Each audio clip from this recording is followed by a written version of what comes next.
This is Queer from the Other Side. Your queer approach to everything from the paranormal and supernatural realms. With no subject left unexplored. I'm Shana, your resident witch with a talent for hunting ghosts and connecting with Earth's energy. I'm Alexander, your in-house skeptic, with my own ghost stories and obsession with outer space. But will I ever believe? And I'm Derek, your on-air spiritualist on a mission to awaken souls to ground their spiritual power into their physical experience, bridging heaven and earth. Get ready to explore. Here we go. The show starts now. Hello and welcome to Queer from the Other Side. My name is Shana Leilani. I am your resident witch, and today we have with us... I'm Alexander, and I'm your resident skeptic, but I want to believe. And I'm Derek. I am your resident. I'm going to start saying alien from now on because I think that's where it's going. Have you seen that show? What? Resident? I have seen it. You can be my resident alien. I'm fine with that. It's great. It's fantastic. It's so cute. So welcome to Queer from the Other Side. We are your queer approach to everything from the paranormal and supernatural realms. And today we are so lucky to have a special guest with us. We have a true Renaissance woman with us. Pleasant is a published author. She's a journalist. She's an accomplished belly dancer, accomplished burlesque dancer. She's a punk rock pioneer. She's a witch. She's a paranormal investigator and also a very dear friend of mine. Everyone welcome Pleasant Gehman. Hi, everybody. That's the sound I love to hear. That's the sound I'm used to hearing. That's all the ghost clapping, okay? Like, that's what that is. Pleasant, it's so good to have you on the show and be able to talk about just the many adventures that are you. And when I was trying to describe you to people, I was like, I feel like I'm describing like a creepy, demented cartoon character. But I was like, how do you describe somebody like her? Like, so I read your book and I read it in one sitting, and it's impossible to describe like who you are because it's impossible to believe. Well, I know, but I mean, it's all true. And there's lots of, I mean, as you can tell from the book, there's lots of people, especially from punk rock and rock and roll, that have witnessed it right along with me. It's like paranormal and supernatural stuff has been going on in my life. The first thing I remember was when I was 3. We lived in upstate New York, way out in the sticks in this little Revolutionary War farmhouse. And I was like playing on the playroom floor and just like sort of paying attention to Captain Kangaroo or whatever it was. I don't remember the program, but I really remember the man's voice coming into my head saying, "Tell your mama the barn's on fire." And like, I just got goosebumps. I still get goosebumps. So I ran in the kitchen and I was hysterical because I didn't know where that voice came from. It wasn't Captain Kangaroo or Captain Howdy for that matter. Anyway, so I ran in the kitchen and told her the barn's on fire, and I was obviously visibly shaken and just out of being a toddler. And she said, "Why are you telling me this, baby?" And I said, "A man told me." And she said, "What man?" And I said, "I don't know." And so she ran into the front yard. And the barn was all the way down a slope, and she could see flames coming out of it. Wow. So it got put out by my older brother, who was a teenager, and my father. And they didn't even the town was so small, there was only a volunteer fire department, but they came. So that was my first paranormal incident.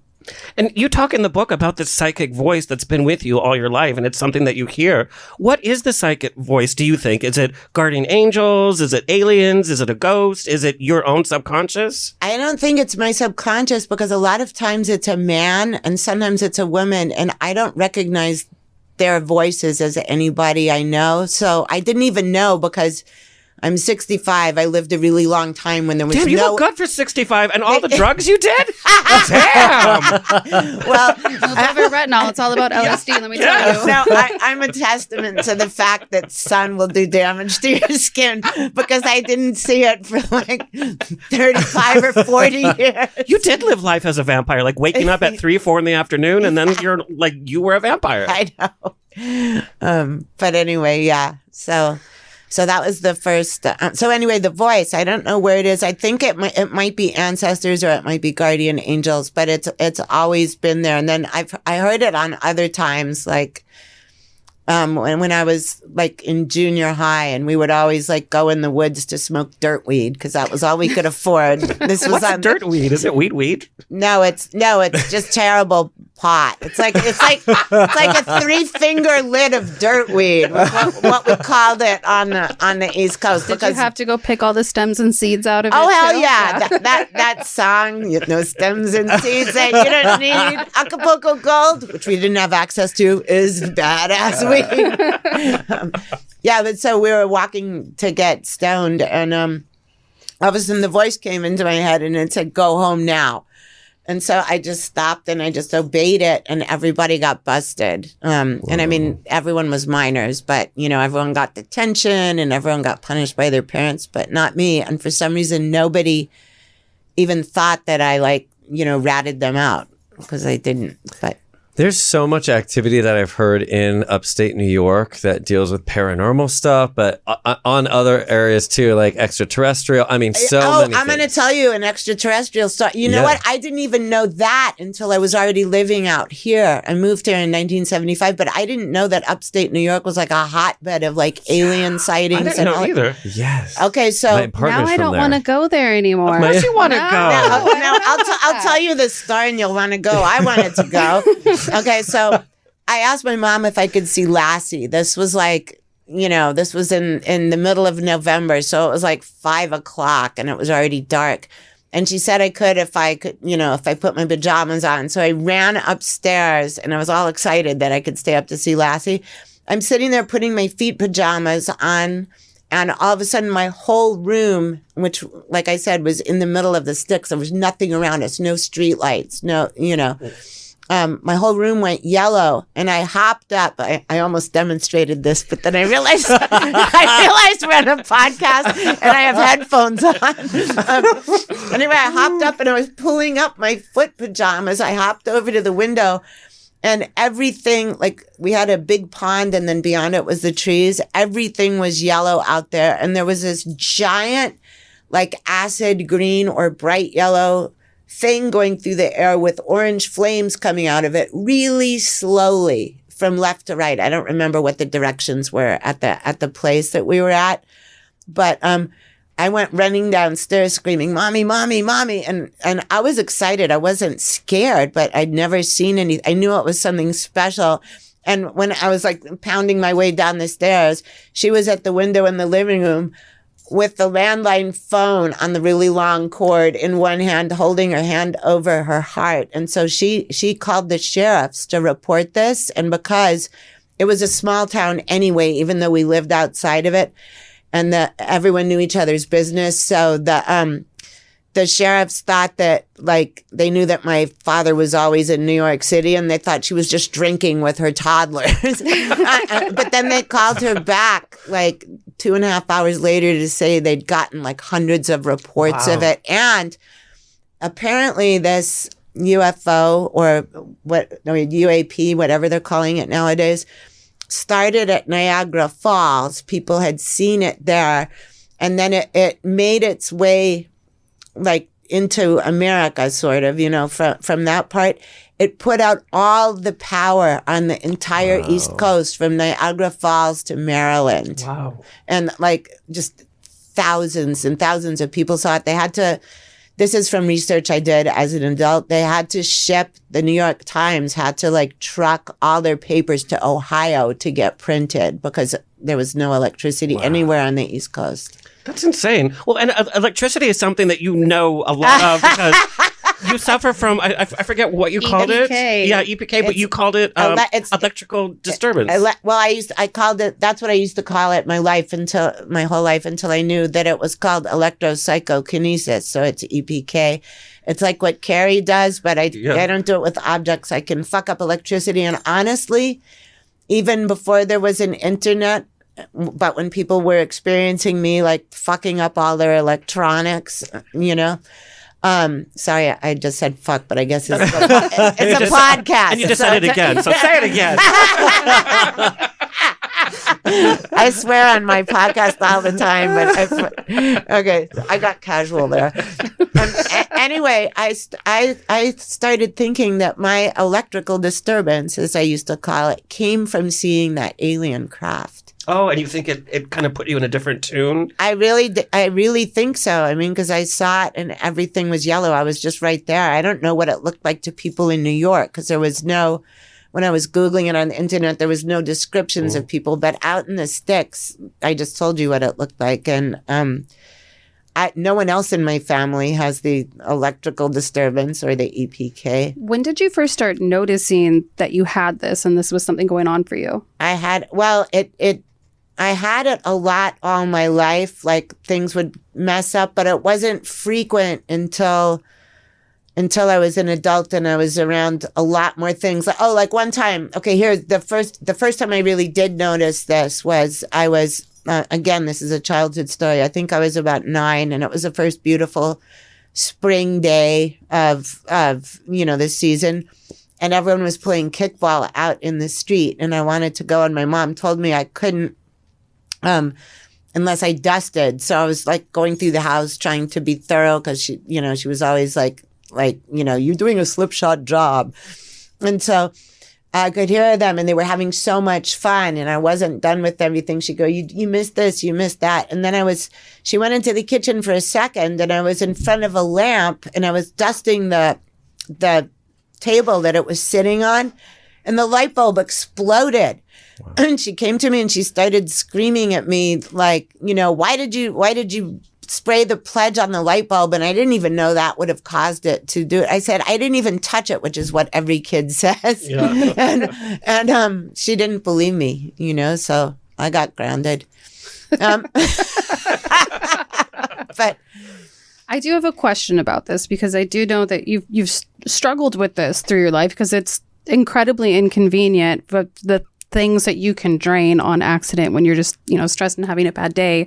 But I do know that you kind of changed the narrative for yourself and you ended up using this to develop your own type of energy healing. Yeah. Can you tell us a little bit about that? Yes, I do. I was doing energy healing before I even knew what it was called. Like when I was really small, I would see a squirrel or a baby bird fall out of a tree. And I would pick it up and I'd hold it and I'd think I was praying because I had absolutely no, nothing to compare it to. I didn't know what the hell energy healing was. I was a kid, I don't even know if they were using that term yet in the 60s. But so I thought I was praying. And one of the birds I healed was a crow, which at my goth age of 8, I named Nevermore. Because a normal kid, But he used to sit on my shoulder like a pirate parrot. And I'd walk to school and then he'd stay on the jungle gym until recess and then he'd come out and hang out with me. And then I know. But so then later when the first time I really knew that I could do this is also so sick. I was watching that movie, The Green Mile. I don't know if you guys ever saw it. Okay, so I'm watching it and it's the scene where that sadistic guard is in the jail and he like stomps on the mouse because he knew it was like that John Coffey, I think that was his name in the movie, and the other guys, he knew that they loved the mouse and they were saving food for it. And so there's this agonizing scene where the guy that played John Coffey is like reaching for the mouse and finally he gets it and he holds it up. Okay, again, I'm getting goosebumps because this was my spiritual awakening, not like other people's. Mine was in a movie theater on Hollywood Boulevard when I was high.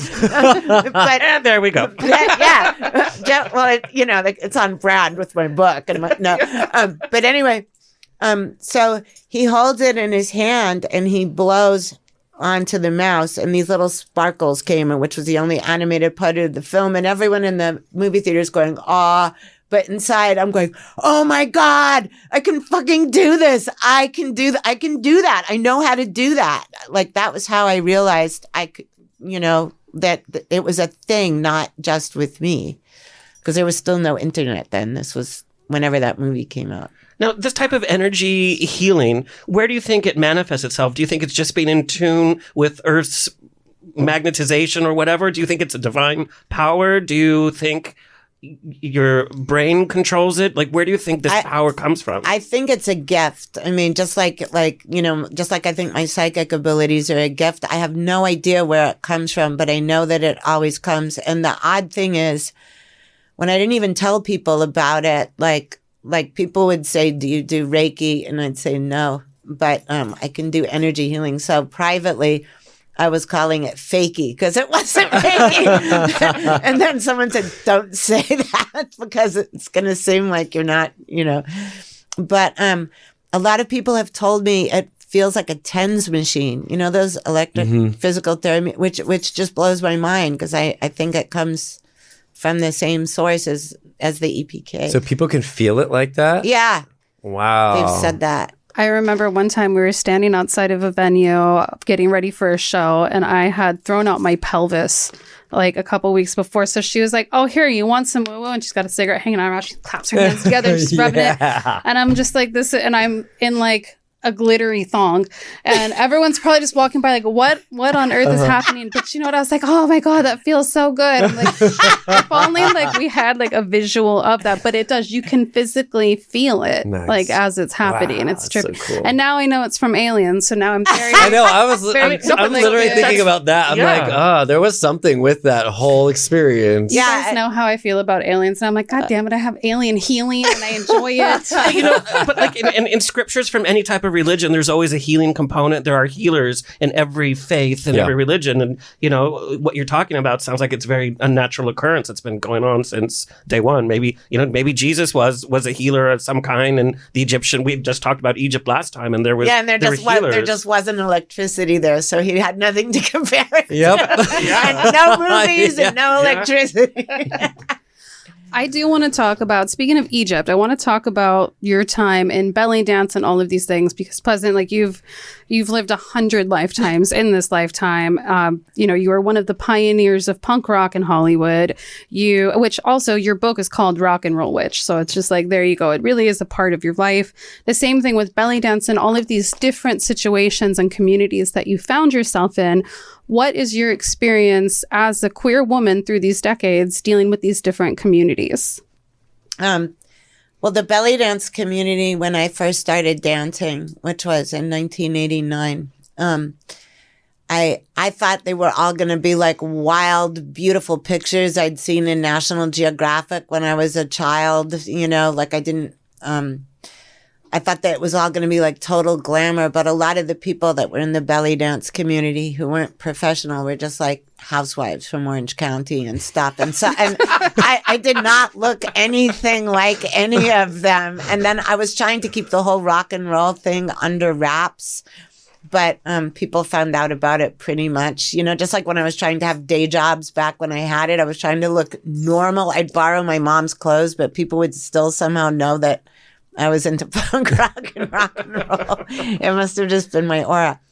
But so this is so interesting to me, the belly dancing thing. I've been thinking about this actually a lot lately because when I was little, and again, I don't know where the hell this comes from, not only did my parents let me keep a caterpillar that I had named George after George Harrison on the table with me when we were eating. It sounds like you're like a Dr. Doolittle too. Like that's part of your energy. Oh my God, yes. Attracting it's animals. All animals, always. I messed up. I should have put Crazy Cat Lady in her introduction. I really did mess up. That's very much so fitting as well. Yeah.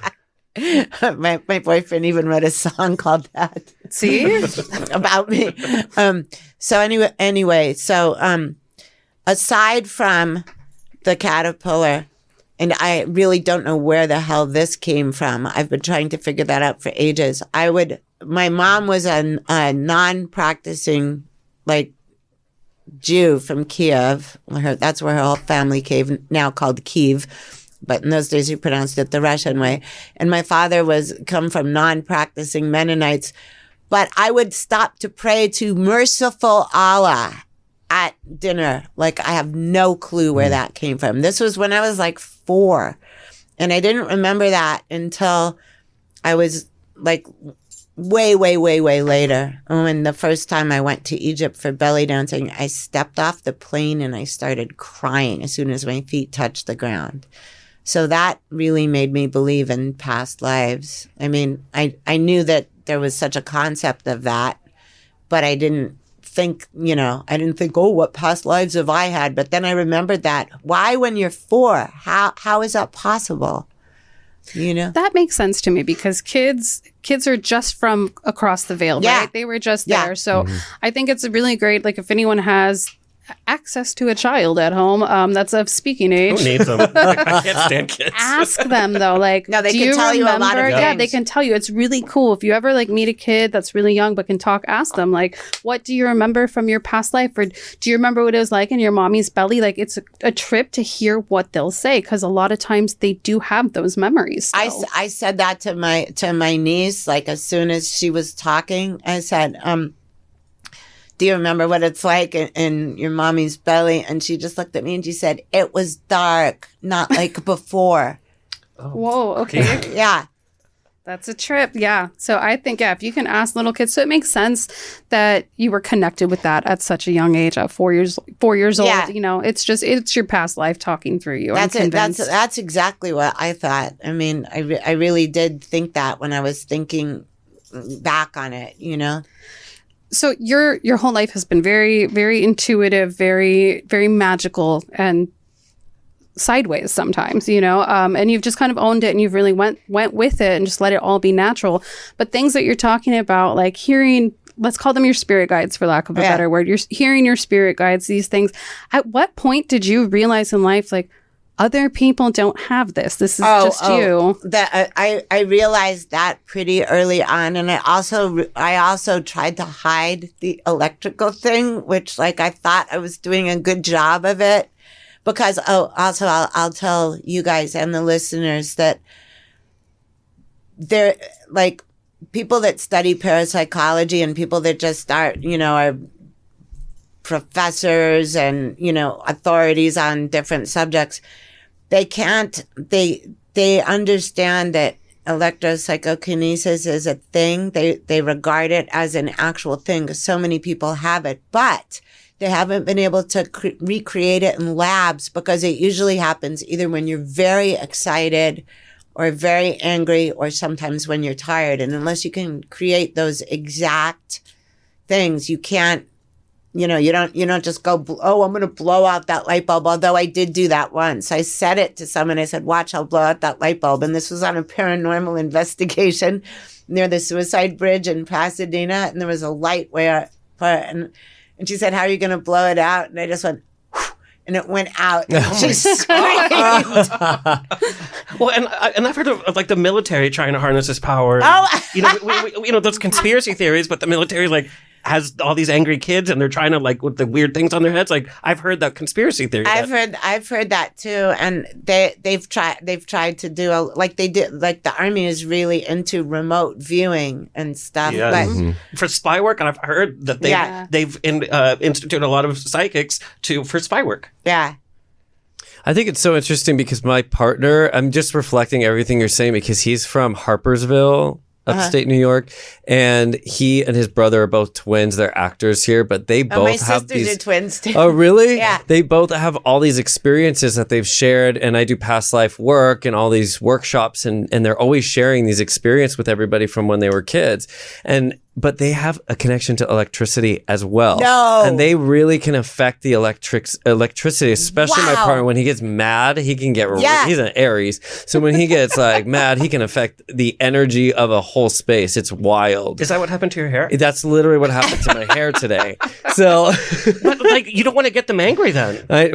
No, I want to talk it affects to them. Yeah. Will you give me their number? Because I Absolutely. lived outside of Carmel, Okay. New York, and they would know where that was. Jeez. Yeah, this is just so wild because you're talking about all this activity that was up there. and what everyone that you're lives connected to. lives in or is from upstate New York, if you guys got weird electrical stuff, Let we me need you know. guys to tap in. No. We need to take a poll. Why do you guys think that region specifically? I mean, I know early America started in that region, and so there's a history there, but why specifically there? I don't know.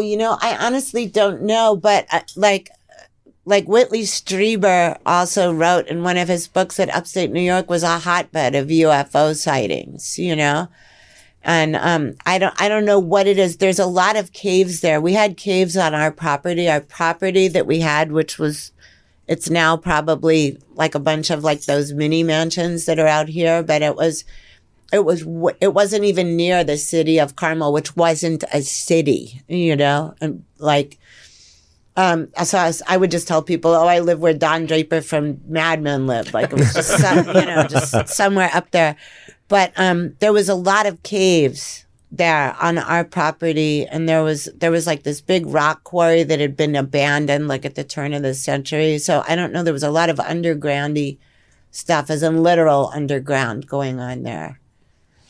I wonder if it's something to do with like the longitude and latitude, like the Bermuda Triangle we know like has weird. Oh, I'm so obsessed with the Bermuda Triangle too. Yeah, so I wonder if it has something to do with the energy and like that it might location be, in the globe. Because the Bermuda Triangle is like, it's all like a magnetic, it's magnetic waves that like sort of mess up like this is apparently that mess up the, like ships directions and all of that. So I don't know if there's like a bunch of. I love that Derek and I were like, yep, it's aliens. That's what happened. The aliens came and messed it's the aliens, up. so we know it. Yeah. But it makes sense though, because every time there's a UFO sighting, things tend to not work. Yeah. Right. Yeah, so it does make sense. And if they're in tune to energies and able to harness that energy. That frequency is so much farther advanced that, so when here we go. So when extraterrestrial consciousness connects with me, it shifts my brain waves and I can get super lethargic right away and I have no control. It'll be really immediate. It'll affect the energy around me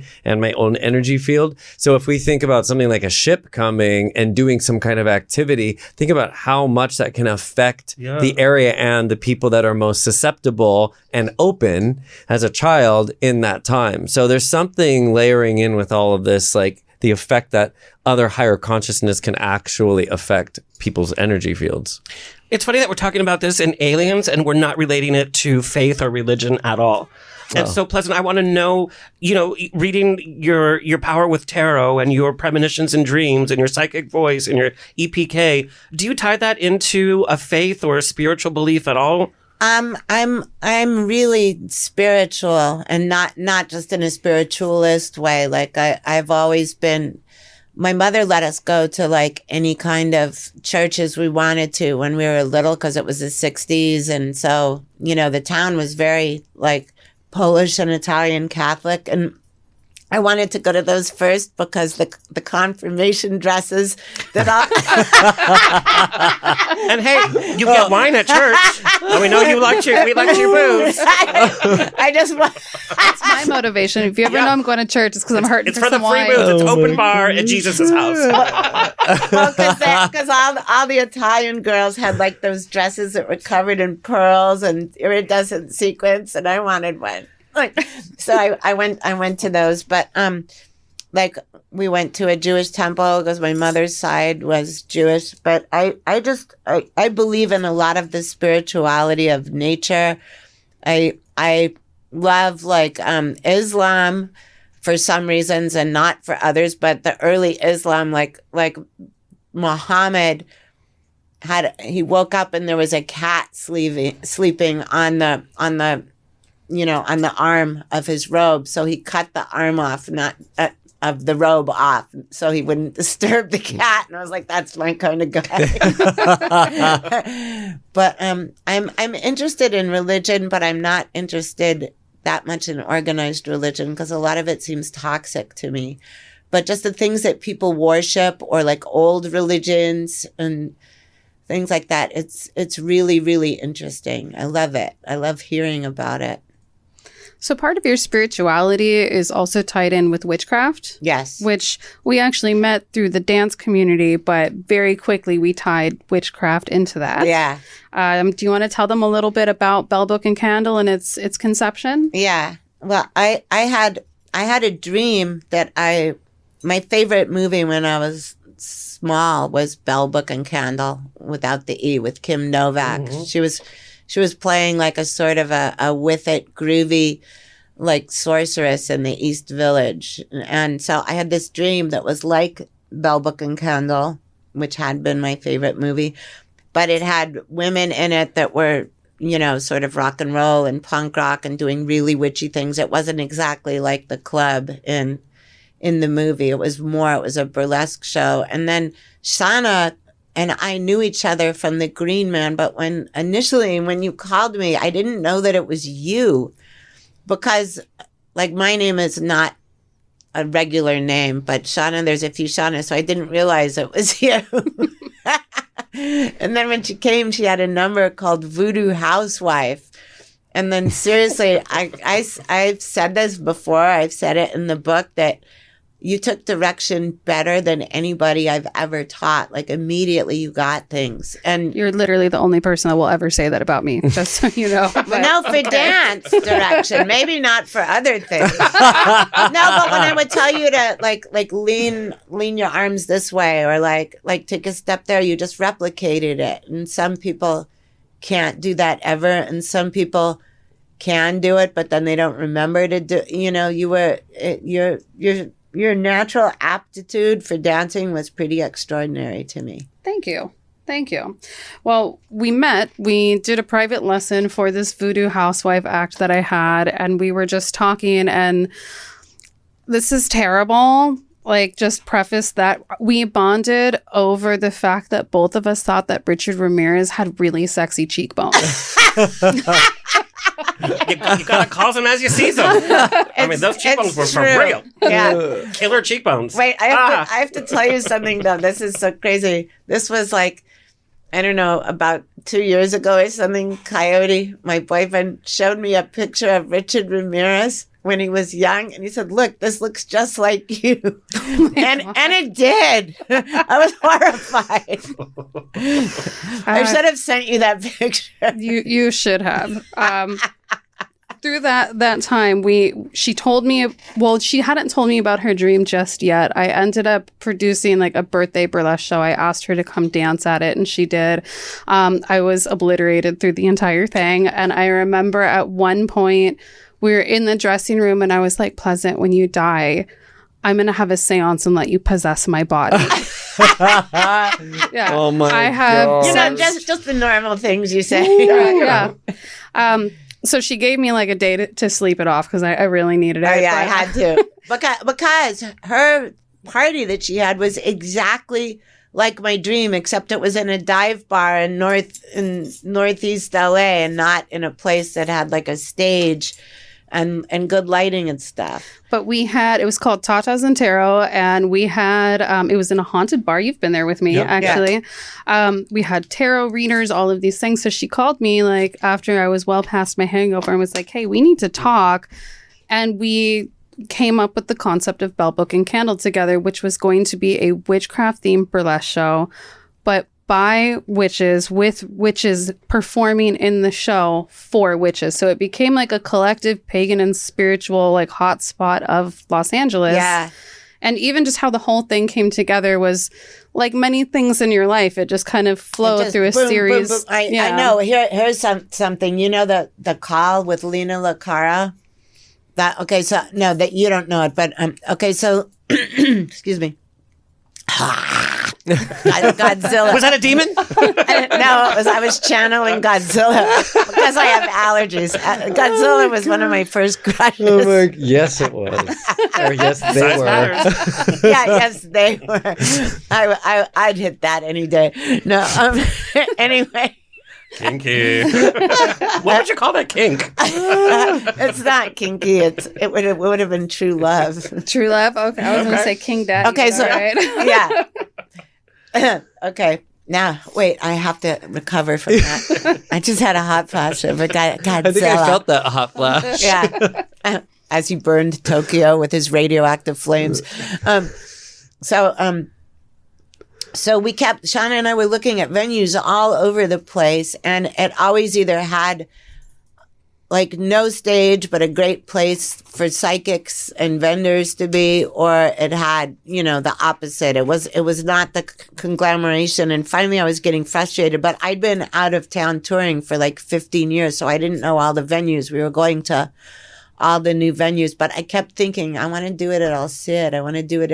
But some people had told me that El Cid had just falling apart, you know, and it was just, so finally I woke up and the Claire audience this time was saying, call Lena. Lena will help you. Lena will help you. And Lena Licaro is now, she's like the arts editor or one of the main editors at Los Angeles Magazine. But I knew her when she was a kid starting to be a journalist. And she was like modeling her career on what I was doing in the 80s. Anyhow, I called up Lena because I had to shut up the voice. And so we caught up with each other because I hadn't talked to her in 6 years, like everyone else that I loved when I was touring.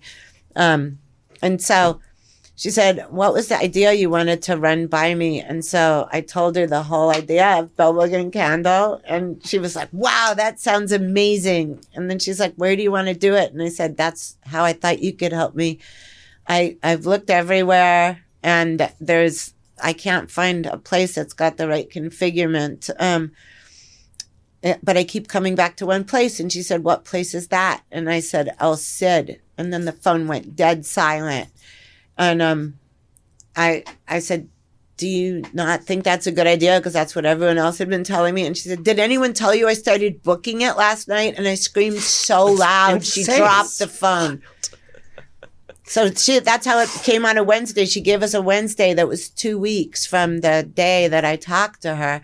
And that's usually never a lot of time to put together a show. But I knew that Shana and I could do it. And we got Vanessa Burgundy and Christina Nakaya and Kira Van Sutra. And because they were great dancers and friends of mine. And we sold that show out. And then it just kept going. Just kept going and evolving. And we have rituals at each show now and all sorts of different things. Our audience members get like spell kits and different things like that. So we have not veered off from the like true origins of it being related to witchcraft because gimmicks are fun and it's definitely a show that can be really twisted, but we still keep like its true essence based in the occult and we keep it there.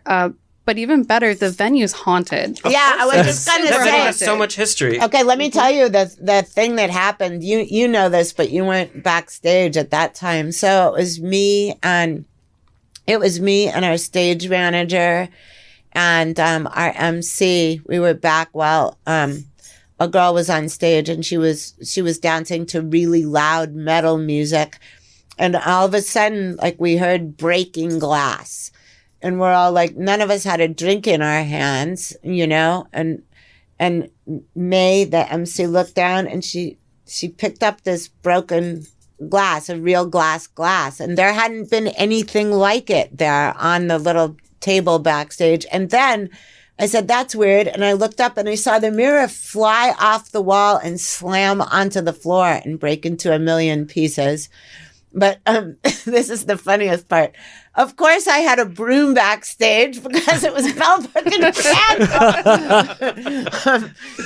But that's why witches have brooms. Okay. Yeah, that's why, because of all the crazy shit. But yeah, so that happened. That had a lot of people witnessing it, and I immediately texted our DJ and the sound man and said, this is what just happened backstage. And it was crazy that we heard even the glass breaking because the music was so loud. That girl that was on stage, her name was Blue Lightning. She was dancing to metal. And the funny thing was that earlier that day before this show opened, when we were prepping, one of the go-go dancers was telling me how she had experiences at the previous show. Oh, yeah. And she kept thinking her friend was tapping her on the shoulder and she was getting annoyed, like, can you leave me alone? I'm trying to watch. Yeah. And she's in a troupe that we had featured at the show. And all of those girls had experiences at the show before. And I'm like, I don't know. I'm not sure if stuff really happens that much here. And I feel like Spirit's like, hold my beer. Yeah. I'm going to make you eat your words. Here we go.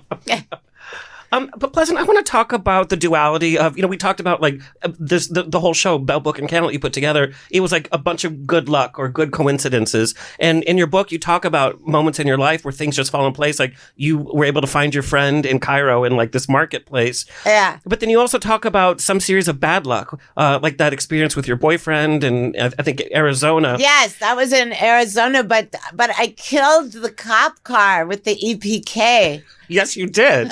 Yeah. But I was sitting there watching them. He was in the cop car, and I was like, they wouldn't even let me near him. They wouldn't let me talk to him even.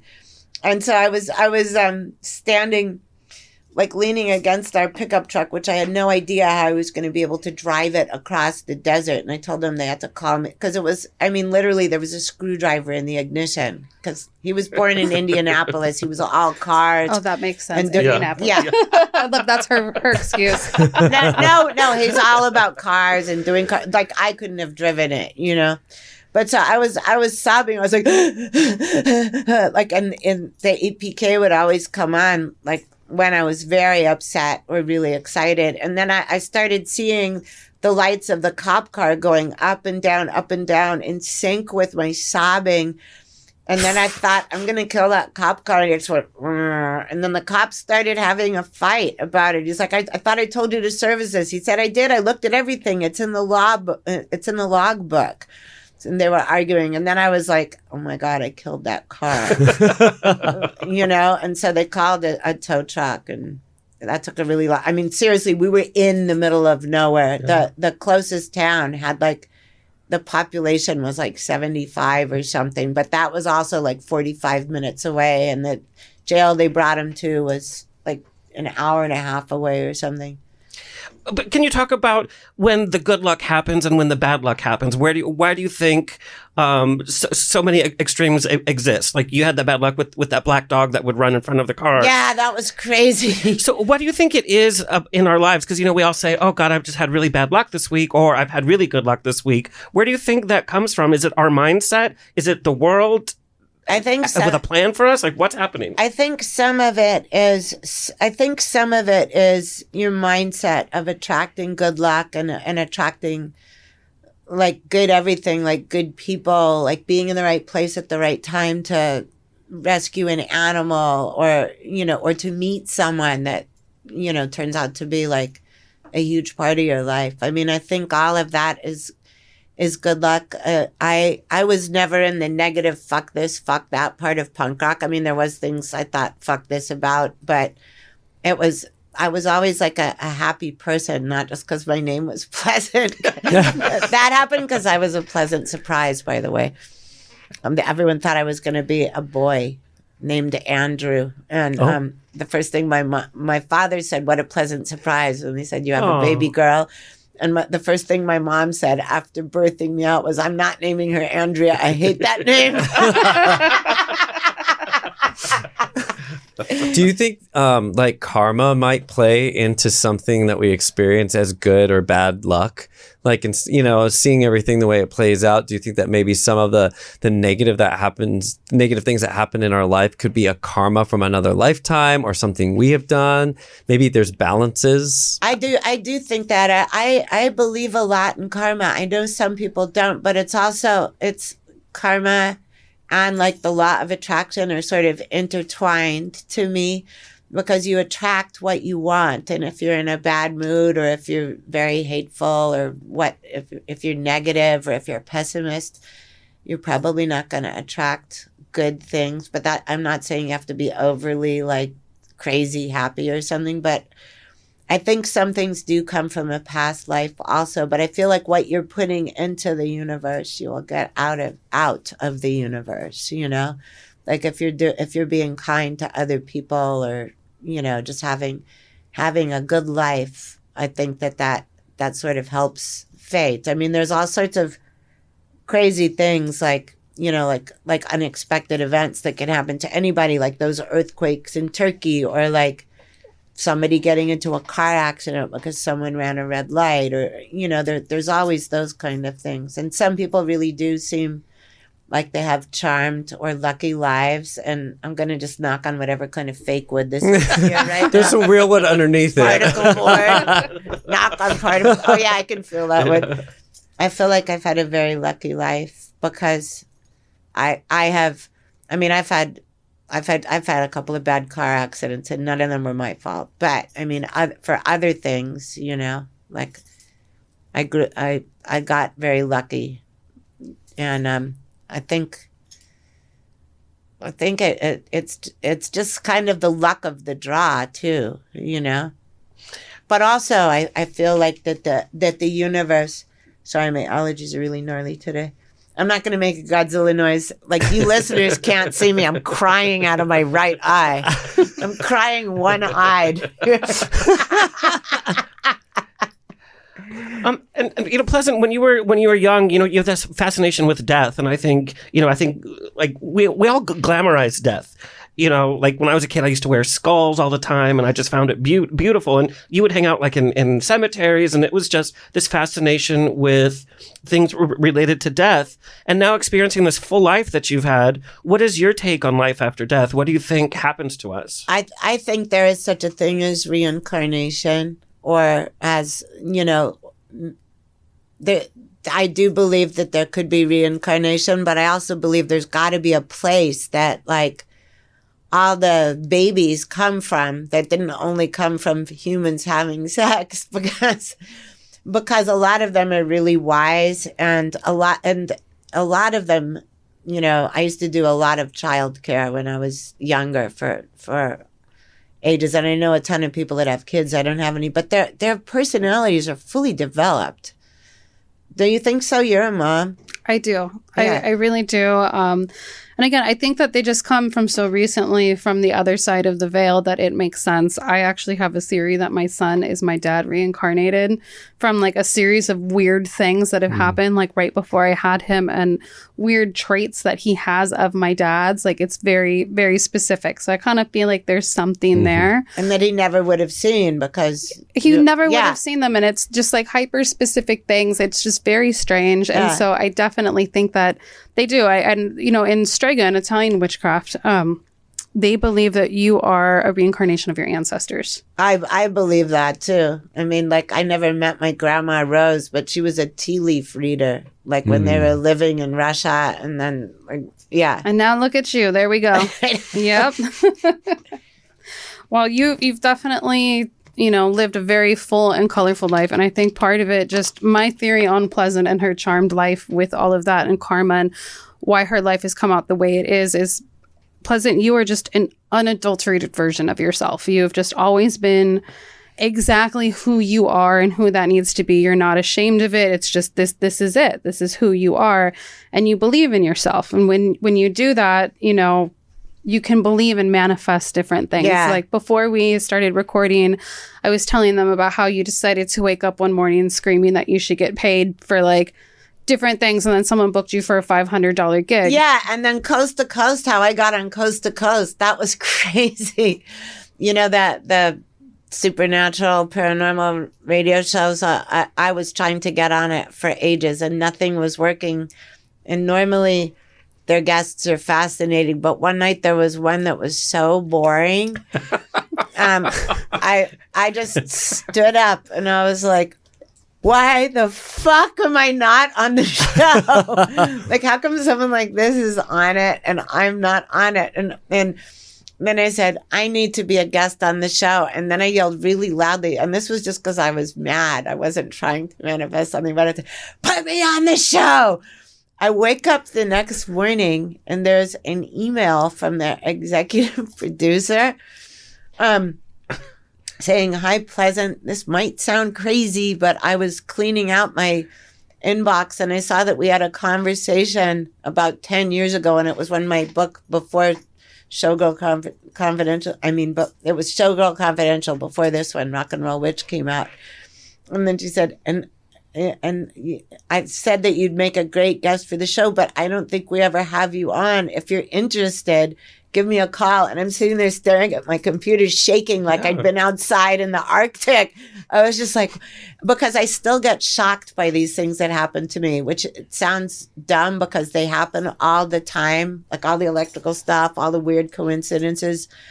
But I just finally came to peace with it. I figured, okay, if I'm still like surprised and think this is so cool or this is so wild, like that's good because I don't want to be jaded about it. You know, it's always wild to me. Like anyhow, so I was just staring at it going, okay, I have to act normal. I can't tell her I was thinking the other guest was dull. And, you know what I mean? And so And then I was like, I really can't tell her about my outburst last night. And then I called her up and she's like, oh, hi. And she was like so nice. And we were talking about stuff. And she asked me what I wanted to talk about. And I said, how about manifestation and synchronicity? And so we talked about synchronicity and 1111, which I've seen all the time, my whole life, but I didn't know what it was until the internet. Like I found a bus transfer from San Francisco in 1990 and I kept it because it was on November 11th at 11 a.m. Oh and I just found it, the paper bus transfer. But so, that was one of the first things I Googled on the internet. Anyway, so then she put me on. She said, wait a minute, I'm going to switch the guest that's on the 11th and put him on the 12th, which is where I was going to put you, and you can be on the 11th. And then she said, and what's the other thing you want to talk about? And I said, manifestation. She said, can you give me an example of that? And I was like, well, I wasn't going to say this. I mean, I left out the part about saying that the other guest was boring and my swearing and stuff, but I told her I yelled it really loud the night before and stuff. And she was going, shut up, for real? And I was like, yes, why would I tell you that? So I'm hearing that we need to shout every night then is what we need to do. Can we do that as an experiment? We should find something that we're trying to manifest in the near future. Can we all just go and start screaming that night? Boyfriend! All right, I want everyone to report back, how has this worked? Any excuse to scream. I think it's great. No, it's happened to me all the time. When I yell something, it happens. I think I need to do it more, but also I think it's the visceral stuff of that too. You know what I mean? So it has to be something I think that you want really bad. Like you can't just go I want an ice cream and expect someone to come and bring you something. Why not? That's what my toddler does all the time. It works. He's a manifester. Yeah, but then he manifests it from you. I think it's important though. A big part of your book is how hard you've worked in your life though too, to go after your goals, to to train to be a belly dancer. You've done the work too. Yeah. You're not just there waiting for the universe to do it for you. You've really worked hard and you've had this confidence and this kind of balls to the wall. If I'm going to do this, I'm going to do it 100%. That is true. And I used to call that when I was starting my first band, the Screaming Sirens, this is so funny. I was just talking about this with my friend Iris, who's been my best friend for years. I told her I was going to start a band. This was when I was living at my punk house that we had together, Disgraceland, which is in the book. Belinda from the Go-Go's lived there too. A bunch of girls did. It was an all-girl punk house, which was really rare in those days and probably still is. Yeah. Anyway, so I said, I'm going to start a band. And Iris just said, what makes you think you can start a band? You don't play anything. And she said, I just looked at her and said, I can get to the blue screen of Ms. Pac-Man. And I was convinced that if I had that much tenacity for a fucking video game, I could start a band. So then I thought I'll start with a female drummer, because that would be really hard to find. It was so hard to find female musicians in the 80s. And so the only drummer I could think of was this girl named Boom Boom, and we absolutely hated each other. I would always see her getting thrown out of clubs, and she'd be kicking and screaming. And then later on, I found out she saw me doing the same things, which was also true. But so I got her number from somewhere, and it was landline days, And so I just called her, and it was this is how the conversation went. Hey. This is Pleasant. No, hey, is this Boom Boom? And she said, yeah. Who's this? And I said, this is Pleasant. And the phone went dead silent for a long time. And she said, and I said, what are you doing? And she said, folding laundry. Like that. And then I said, oh, well, do you want to start a band with me? and then she told me to come over to her house the next day, and it wasn't for a really long time. Okay, so she came over and she said, what did you have in mind? And I started telling her, and then she started pulling out songs that she had written that went along with exactly my idea of what the Screaming Sirens was going to be. And then she wound up quitting the other band that she was in. We became best friends. But I mean, So that was how that band started, you know. I just knew that, I mean, I was acting out of desperation because she was the only female drummer. Look, that's a message from heaven. Yeah. Coming from my phone. Yes, it is. It's Godzilla calling me. But I gotta go, you guys.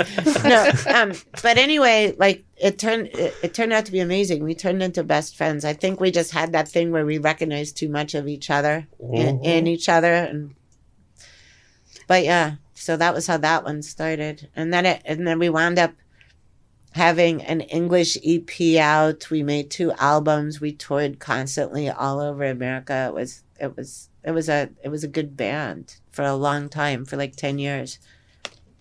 That's really awesome. And again, it was just your belief. You're like, this is what needs to happen. We're going to make it happen with the other girl that screams and gets kicked out of clubs, kicking and screaming. Like, absolutely. Yeah, because there was that connection. Yeah, so, you know, bonding over kicking and screaming, Richard Ramirez cheekbones, whatever. You know, it makes magical things. Well, Pleasant, thank you so much for coming and talking with us and sharing experiences from your life, elaborating more on experiences that you shared in your book. Just thank you so much. It's been an absolute pleasure. And I know that we have to let you get to your Godzilla booty call. That was just there. So. But can you... Yeah, otherwise he might wreck Universal City. We can't have that, can we? Can you tell our listeners where they can find you? What do you have going on coming up soon? Yes. Okay. You can find me on Instagram as Princess of Hollywood. You can also go to pleasantgehman.com, PleasantGehman.com. I have a lot of things going on, not just in LA. This coming like summer into fall, I'll be in Chicago for the Punk Scholars conference. I'm the keynote speaker with the girl that started my fanzine Lobotomy with me. And I'm doing shows in, I'm going to lead tours at the Punk Rock Museum on September 6th, 7th, and 8th in Las Vegas. I'm going to Portland and also Kansas to teach dance, and at one of them do witchy shit. At the Portland do witchy shit. That's a t-shirt. Do witchy shit. Yeah, witchy shit. Yeah, so, and there's and then Shana and I have Belle Book and Candle on the 3rd Wednesday of every month if you're in Los Angeles. It's at El Cid. And Belle Book and Candle has its own Instagram too, with an E on the end of Belle. We need to go to that. Yeah. Definitely. I'm ready.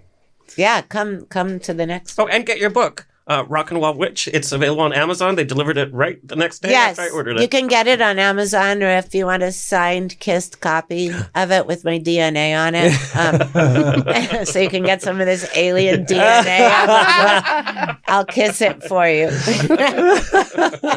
So that's at pleasantgehman.com.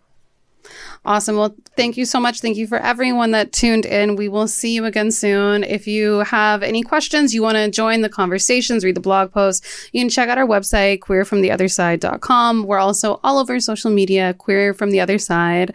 You can sign up and kind of get like a membership on the website, basically. Leave comments and all sorts of things. It's very interactive. If you have questions, comments, stories that you want to share, you can also share it that way. And until next time, guys, stay spooky. Woo. Bye. Bye. That was another episode of Queer From The Other Side. Please like, share, review, and subscribe. Until next time, stay curious.